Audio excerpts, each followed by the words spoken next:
Eu quero convidar a igreja a abrir as suas Bíblias no Evangelho de Mateus. Iremos ler 2 versículos no capítulo 7, do versículo 13, na verdade, o versículo 13 e o versículo 14. Evangelho de Mateus, capítulo 7, versículo 13 e o versículo 14. Quem achou, sentado mesmo, diz amém. Amém. Ainda tem gente procurando? Evangelho de Mateus, capítulo 7, do verso 13, o verso 13 e o verso 14. Sentados mesmo, nos diz assim a palavra do Senhor. Entrem pela porta estreita. A estrada que conduz à destruição é ampla e larga é a sua porta, e muitos escolhem esse caminho. Mas a porta para a vida é estreita. O caminho é difícil, e não são poucos aqueles que o encontram. Entrem pela porta estreita. A estrada que conduz à destruição é ampla e larga é a sua porta, e muitos escolhem esse caminho. Mas a porta para a vida é estreita, e o caminho é difícil, e não são poucos aqueles que o encontram. Amém? Amado Deus, querido Senhor, mais uma vez nós te louvamos e agradecemos pela oportunidade concedida de estarmos aqui em tua casa. Ó Deus, compreendemos que nós somos ferramentas em tuas mãos, por isso importa que nós venhamos a diminuir e que o Senhor Deus venha a ser exaltado na vida de cada um de nós. Que o Senhor, em nome de Cristo Jesus, tome, ó Deus, a direção de todas as coisas, em nome do Senhor Jesus. Amém. Alguns evangelhos, nós temos os chamados evangelhos sinóticos, Mateus, Marcos e Lucas, e nós temos o evangelho de João, que há uma diferença gritante no evangelho de João, não no sentido da sua essência, mas no sentido da sua linguagem e do seu objetivo. Quando nos deparamos então, especificamente com o evangelho de Mateus, Mateus ele vai se concentrar no relacionamento de Jesus com a fé judaica, diferente, por exemplo, do evangelho de João, onde ele vai traçar a figura de Jesus, onde ele vai falar sobre a figura de Jesus, dentro de uma visão muito mais helenista, muito mais helenizada. João vai apresentar Jesus não para a comunidade judaica, mas João vai apresentar Jesus para uma comunidade que conhecia a filosofia, uma comunidade que tinha um pensamento muito mais voltado à cultura grega. E Mateus, em específico, ele mostra Jesus para os judeus, sendo que Jesus ele veio cumprir não somente o Antigo Testamento, mas também veio julgar os judeus por causa da sua infidelidade a Deus. Se nós pararmos para observar, por exemplo, a figura dos escribas e dos fariseus, muitos deles ensinavam a palavra de Deus, ensinava a lei, mas não cumpria. Eles não cumpriam essa lei. Portanto, Jesus, ele vem com essa intenção de cumprir o Antigo Testamento, mas também dizer para os judeus que eles eram infiéis a Deus. Então Jesus, ele denuncia a hipocrisia dos fariseus, convida todos esses fariseus e todos os judeus que estavam ali a ver nele, a ver em Jesus a figura do Messias prometido. Em ver em Jesus a figura daquele que Deus havia escolhido para que fosse o remidor do mundo, para que eles pudessem ver em Jesus a figura daquele que Deus havia escolhido para libertar o homem do pecado.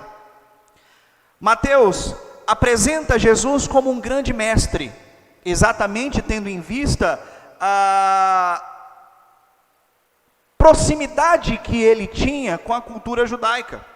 Apresenta Jesus sistematizando os seus ensinamentos, dentre esses ensinamentos, aquilo que notoriamente nós conhecemos como o Sermão da Montanha, aonde Jesus ele vai falar sobre diversos assuntos relacionados à fé. Em um outro momento nós falamos aqui na igreja a respeito dessas pessoas que seguiam Jesus durante o Sermão da Montanha. Havia uma grande multidão que seguia Jesus, exatamente por causa de milagres que Jesus havia feito, e que essas pessoas queriam, de alguma forma, serem confortadas por esses milagres. Jesus havia anteriormente, é claro que a gente observa, e o texto bíblico ele não se encontra em uma ordem cronológica, mas Jesus havia feito a multiplicação dos pães e a multiplicação dos peixes, e muitas pessoas que acompanhavam Jesus e que estavam presentes ali próximo ao Sermão da Montanha estavam interessadas no pão que perecia, ao ponto de Jesus chamar a atenção dos seus discípulos, e a gente vê exatamente aquela postura mais enérgica de Jesus com Pedro. Pedro, você também não vai seguir a eles? E Pedro então responde para Jesus: Senhor, para onde iremos nós, se só o Senhor tem palavra de vida eterna? Então nós percebemos que havia dois grupos. Havia um grupo que era aqueles que de fato eram discípulos de Jesus. Havia o grupo daqueles que realmente estavam próximos a Jesus, não com o interesse de receber algo material, não com o interesse de receber algo que viesse confortar o seu coração, mas aqueles que estavam seguindo Jesus por quem ele verdadeiramente é, aqueles que estavam interessados em aprender com Jesus, aqueles que viram em Jesus exatamente a figura desse Messias. Mas por outro lado havia uma grande multidão que seguia Jesus por causa do pão que perecia. E então Jesus se afasta dessa grande multidão, sobe o monte, e os seus discípulos fazem um esforço para acompanhar Jesus na subida desse monte. Observa, a gente não está trabalhando esse texto em específico, mas a gente tem que usar ele como contexto para compreender exatamente esses dois versículos, o versículo 13 e o versículo 14 do capítulo 7. A grande multidão não acompanhou Jesus, mas somente aqueles que se identificavam verdadeiramente com seus ensinamentos. Segundo o texto que nós lemos, irmãos, Jesus, ele usa uma metáfora. Jesus usou uma metáfora para demonstrar o comportamento humano diante da proposta de Deus ao homem em relação a sua conduta aqui na terra. Jesus usa essa metáfora para apresentar o impasse que o homem vive e recomendar a melhor opção diante da proposta da salvação a qual é posta diante do homem.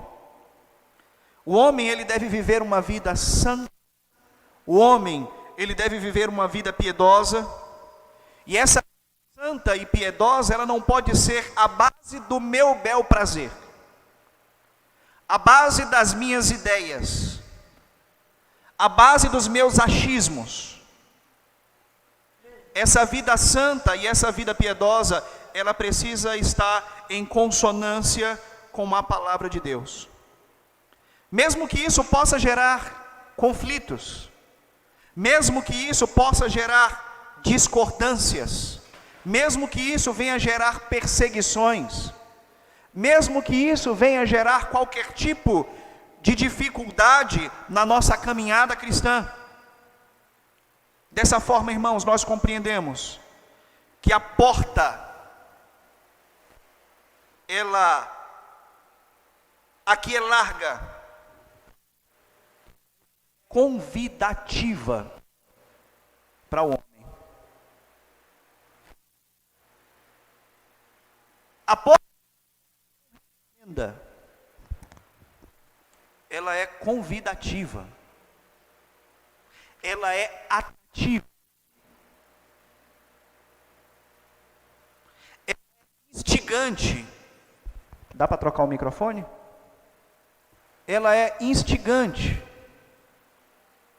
Mas a porta estreita, a porta a qual o homem precisa encontrar para poder passar por ela, tudo aquilo que Deus proíbe, não consegue passar por essa porta.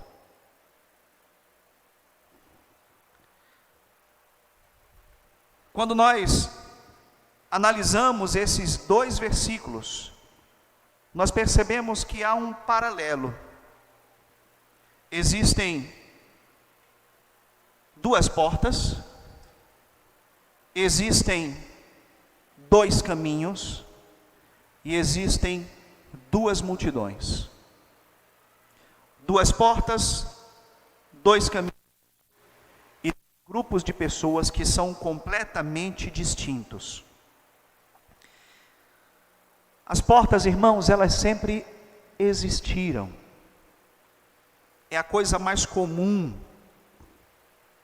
Quando nós adentramos esse templo, nós passamos por 2 portas.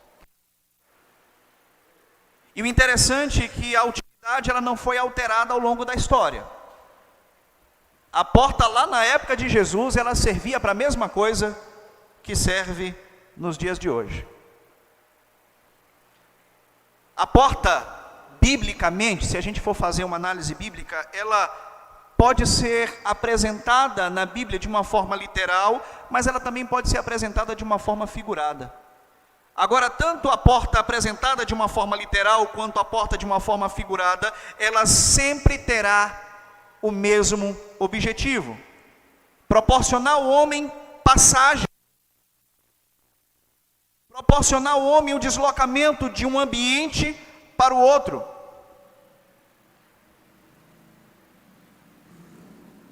Proporcionar ao homem sair de uma condição para entrar em uma outra condição. E Jesus cita 2 portas. Uma porta que é estreita e uma porta que é larga. E não precisa a gente se esforçar muito, irmãos, para saber quais são as dificuldades que nós temos ao passar por uma porta estreita. Existe uma norma, uma NBR, que determina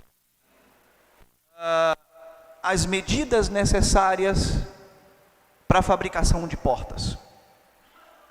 Se nós pararmos e pensarmos em uma porta de banheiro, a gente tem aqui os irmãos que são da área de construção, geralmente essa porta tem 60 centímetros. Se esse banheiro for de acesso a deficientes, aumenta-se ali mais 20 centímetros. Essa é a norma. Mas se nós colocarmos uma porta dessa de banheiro na entrada do templo, esses bancos não conseguiriam ser postos aqui dentro. Talvez essas cadeiras não conseguiriam ser postas aqui dentro. E tantos outros objetos e utensílios superfluamente grandes não seriam possíveis adentrar a esse ambiente. E quando nós analisamos a porta estreita citada por Jesus, ela tem exatamente esse sentido de restringir a passagem daquilo que não é essencial. Restringir a passagem daquilo que é condenado por Deus.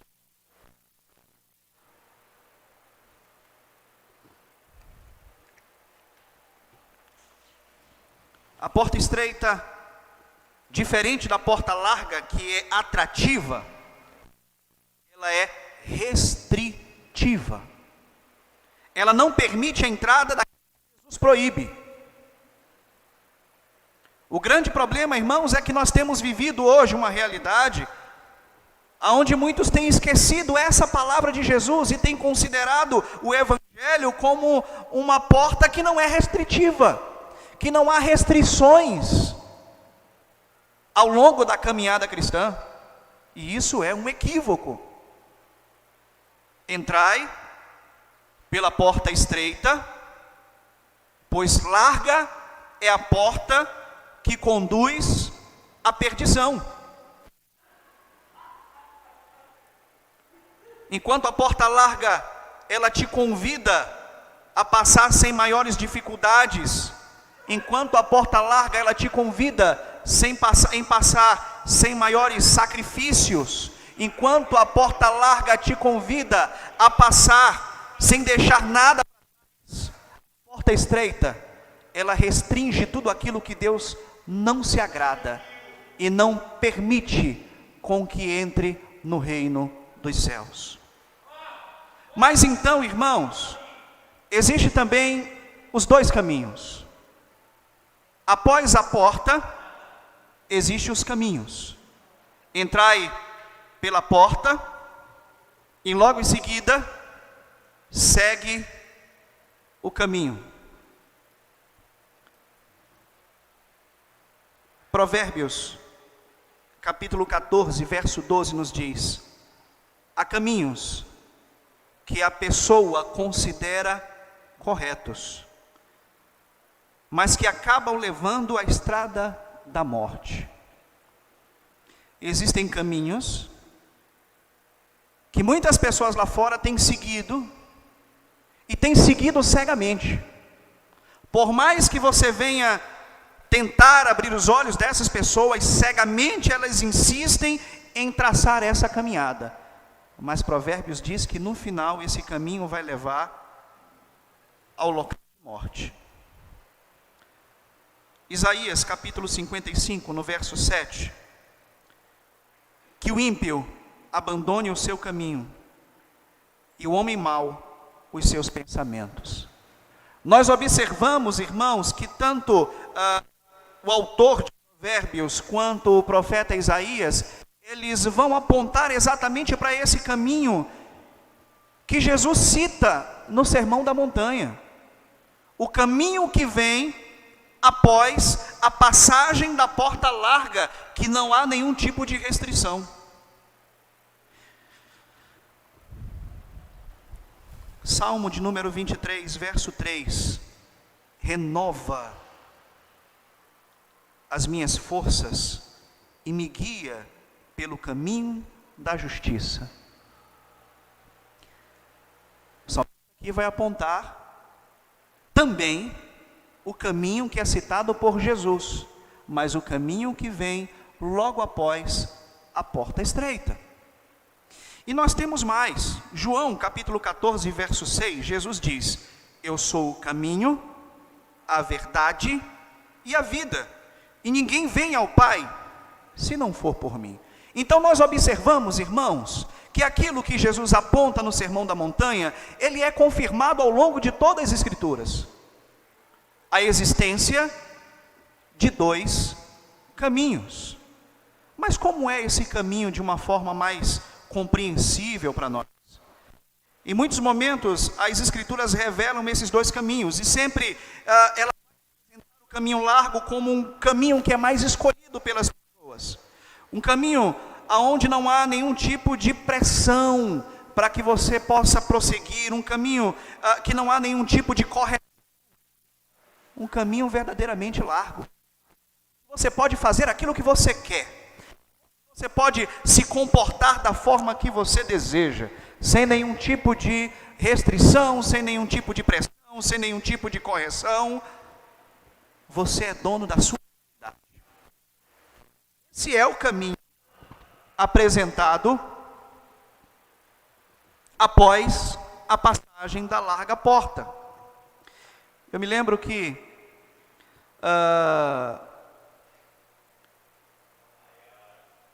em meio às viagens, a gente pode comparar esse caminho largo a uma viagem de ônibus. Sabe quando você entra no ônibus, e esses ônibus de viagem, né? e o ônibus está vazio e você está cheio de bagagem, e você se sente à vontade.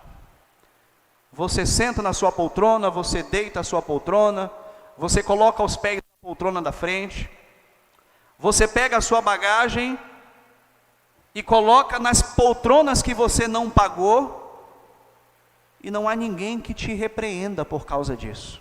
É certo fazer? Não. Mas ninguém vai te repreender, porque o ônibus está vazio, o ônibus está espaçoso, o ônibus está largo, existe espaço suficiente para você fazer aquilo que você quiser. Por outro lado, irmãos, por volta de 2019, eu fiz uma viagem a trabalho, eu precisei ir para Goiânia, e a empresa pagou a passagem de avião, e eu não sentei, primeiro porque para embarcar, já havia algum tempo que eu tinha viajado, e havia uma mudança de regras, porque quando eu fiz a primeira viagem, você precisava pesar a sua bagagem, e se passasse ali da capacidade, você pagaria o excesso. Mas houve uma mudança, e não somente a sua bagagem precisava ser pesada, mas ela também precisava ser medida. Havia uma caixa que você colocava a sua mochila, né, a sua mala dentro, e ela precisava ter exatamente aquelas dimensões, senão ela não entrava, senão ela não viajava contigo. E uma outra situação é que quando eu entrei no avião, eu não sentei nem na janela e nem sentei no corredor, eu sentei no meio, no pior lugar. E foi uma viagem extremamente desconfortável, foi uma viagem extremamente estressante, foi uma viagem extremamente desgastante. Segundo Jesus, assim é o caminho que conduz à vida. Apertado, desconfortável. É um caminho que existem regras e que nós precisamos seguir essas regras. Não que a nossa salvação dependa delas, mas se somos pessoas verdadeiramente salvas, nós a seguimos. Um caminho onde há de fato restrições, um caminho onde há de fato observações que precisam ser seguidas, um caminho que gera oposições e perseguições por causa da nossa postura de cristãos e de verdadeiros seguidores de Cristo. Assim é o caminho estreito apresentado por Jesus. Assim é o caminho o qual Jesus recomenda com que aquelas pessoas que estavam ouvindo o seu sermão pudesse procurar, porque o texto não diz que você encontra facilmente, que essa porta está aberta diante de ti, não. O texto não diz isso. O texto diz que precisa-se ser encontrada, e são poucos aqueles que a encontram e que passam por ela. Mas, amados, existe também um terceiro paralelo, que são as duas multidões, que são os dois grupos de pessoas.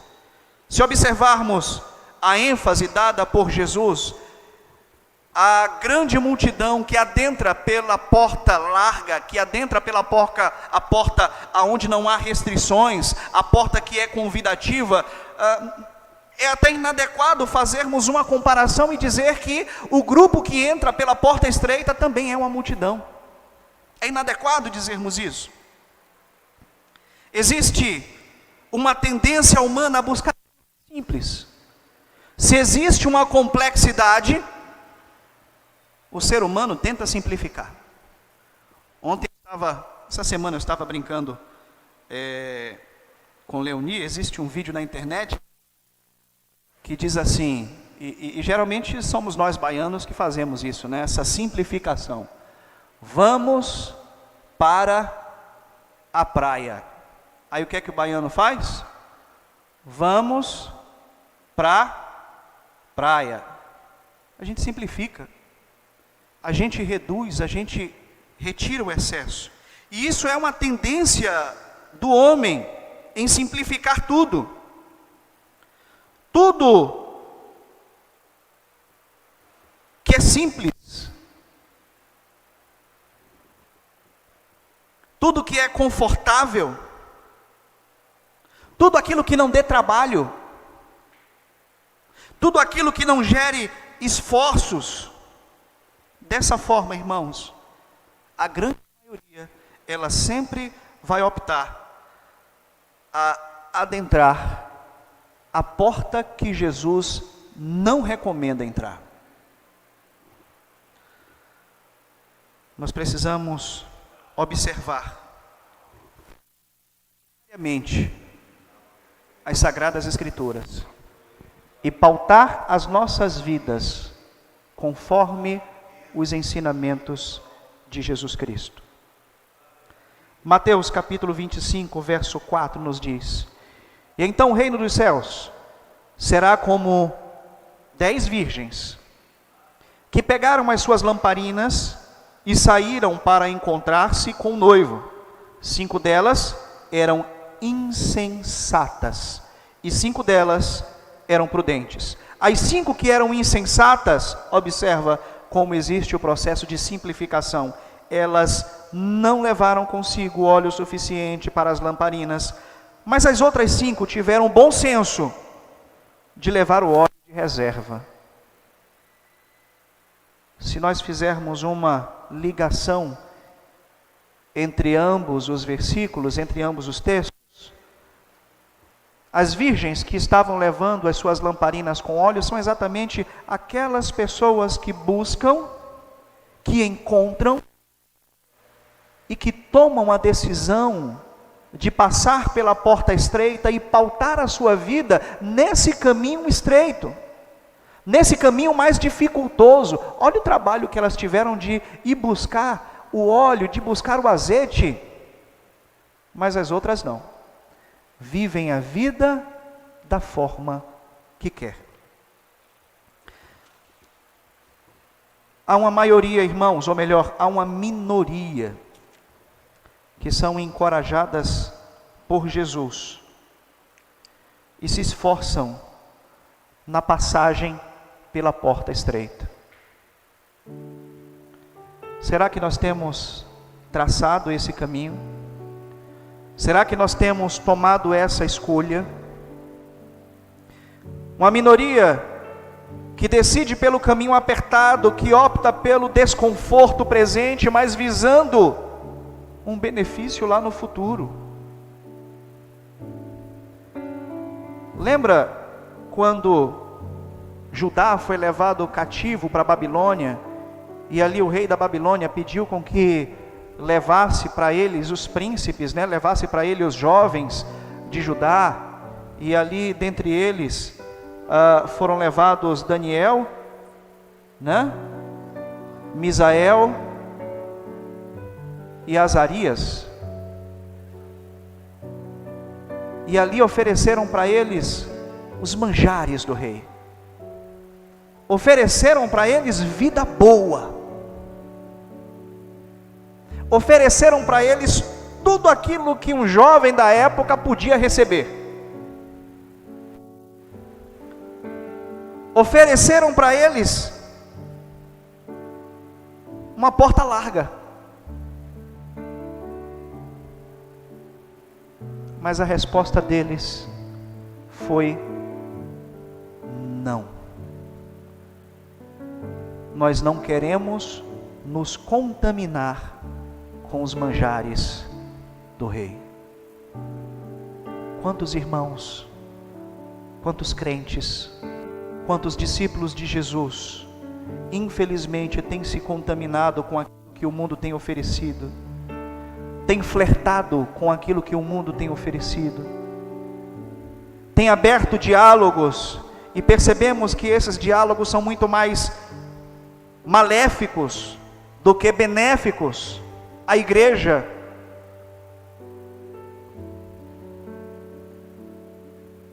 Não, nós não queremos nos contaminar com os manjares do Rei. Mateus capítulo 25, verso 32 ao verso 34.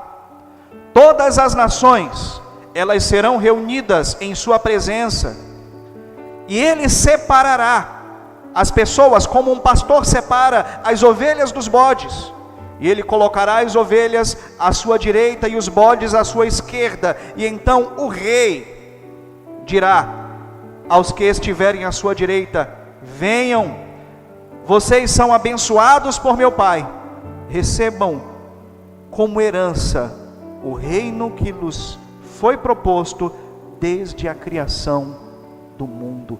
Essa é a recompensa para aqueles que buscar a encontrar a porta estreita, aqueles que decidem, irmãos, passar exatamente por essa porta que é restritiva e não permite com que o pecado passe por ela, e não permite com que a desobediência passe por ela, e não permite com que a rebeldia passe por ela. Mas nós precisamos nos manter santos, puros e irrepreensíveis para o dia do Senhor. Essas palavras de Jesus, elas foram proferidas em um momento da história onde a igreja ainda não estava formada. Haviam ali poucos discípulos de Jesus, mas havia a grande multidão que o observava de longe. Estando ali pessoas interessadas, como falado anteriormente, em tirar algum benefício da presença de Jesus, de se alimentar, ou até mesmo receber ali algum conforto mediante os milagres que Jesus fazia. É que hoje nós precisamos estar atentos, porque infelizmente muitas pessoas têm vivido um novo evangelho, e a Bíblia é bem enfática quando fala sobre o surgimento de um novo evangelho: que ele seja maldito. Mas infelizmente muitos discípulos de Jesus, simpatizantes de causas mundanas, acabam traçando por caminhos completamente tortuosos, caminhos que conduzem à perdição. Mas Cristo, Ele nos convida a entrar pela porta estreita e seguir pelo caminho apertado. Eu quero concluir essa mensagem citando o título da mesma. Você está no caminho certo? Qual é o caminho que você tem traçado? Que você possa orar ao Senhor nessa noite, e que Deus possa iluminar não somente a sua vida, mas a minha vida, para que nós possamos nos examinar e fazer inquestionavelmente a vontade de Deus. Amém? Querido Deus, Pai de infinita graça, Deus de eterna bondade, mais uma vez, Senhor, te louvamos e agradecemos, ó Deus, pela tua iluminação, Senhor. Agradecemos, ó Deus, pela tua presença em nosso meio, porque sim, Senhor, podemos sentir a tua presença. Podemos, ó Deus, sentir que o Senhor está aqui em meio aos louvores. A tua palavra diz que onde estiverem 2 ou 3 em teu nome, ali o Senhor se faz presente. E isso nos, Pai, que as nossas orações, elas tenham sido ouvidas pelo Senhor, que os nossos louvores tenham chegado, ó Deus, aos teus ouvidos, que o nosso pedido de perdão, que o nosso pedido de misericórdia, que o nosso reconhecimento seja notório, ó Deus, diante do Senhor, e que o teu Espírito nos auxilie a sermos pessoas mais parecidas com o teu Filho amado Jesus. Amém.